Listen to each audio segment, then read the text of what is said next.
വഖഫ് സ്വത്തുക്കൾ ഉമീദ് പോർട്ടലിൽ രജിസ്റ്റർ ചെയ്യുന്നതിൽ പ്രതിസന്ധി നേരിടുന്നത് പരാതി.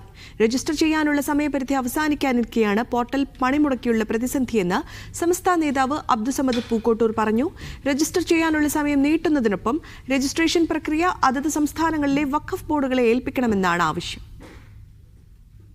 വഖഫ് ഭേദഗതി നിയമത്തിന് പിന്നാലെയാണ് കേന്ദ്ര സർക്കാർ ഉമീദ് പോർട്ടൽ അവതരിപ്പിച്ചത്. ഈ മാസം 5-നകം വഖഫ് സ്വത്തുക്കളുടെ വിവരങ്ങൾ ആവശ്യമായ രേഖകളോടൊപ്പം പോർട്ടലിൽ നൽകണമെന്നാണ് നിർദ്ദേശം.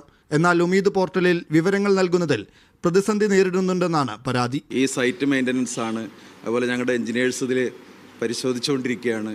അതല്ലെങ്കിൽ സൈറ്റ് ബ്ലാക്ക് ഔട്ട് ആവുക എന്നിത്യാദി കാരണങ്ങളാൽ നമുക്കിത് ചെയ്യാൻ കഴിയുന്നില്ല. അതാണ് മൊത്തത്തിലുള്ള അവസ്ഥ. സാങ്കേതിക പ്രശ്നത്തിനൊപ്പം ഉമീദ് പോർട്ടലിൽ വിവരങ്ങൾ നൽകുന്നതിൽ ഇപ്പോഴും അവ്യക്തതയുണ്ട്.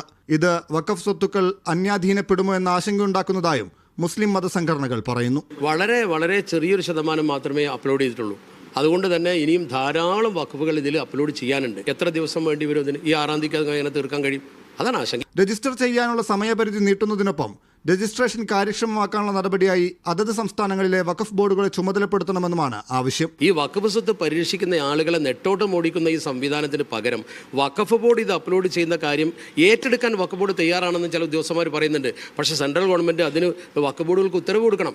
നമ്മുടെ എല്ലാ രേഖകളും വഖഫ് ബോർഡിൽ ഹാജരാക്കാൻ നമ്മൾ തയ്യാറാണ്. എന്നാലൊരു ഗുണമുള്ളത്, എന്തെങ്കിലും കുറവുകൾ ഉണ്ടെങ്കിൽ അവർ പറഞ്ഞു തരും. അത് ആധികാരികമായിരിക്കും. സമയപരിധി നീട്ടണമെന്നാവശ്യപ്പെട്ട് മുസ്ലിം സംഘടനകൾ സുപ്രീം കോടതിയെ സമീപിച്ചെങ്കിലും ഹർജിക്കാരുടെ ആവശ്യം സുപ്രീം കോടതി അംഗീകരിച്ചില്ല. സമയം നീട്ടാൻ വഖഫ് ട്രൈബ്യൂണലിനെ സമീപിക്കാമെന്നായിരുന്നു സുപ്രീം കോടതി നിർദ്ദേശം.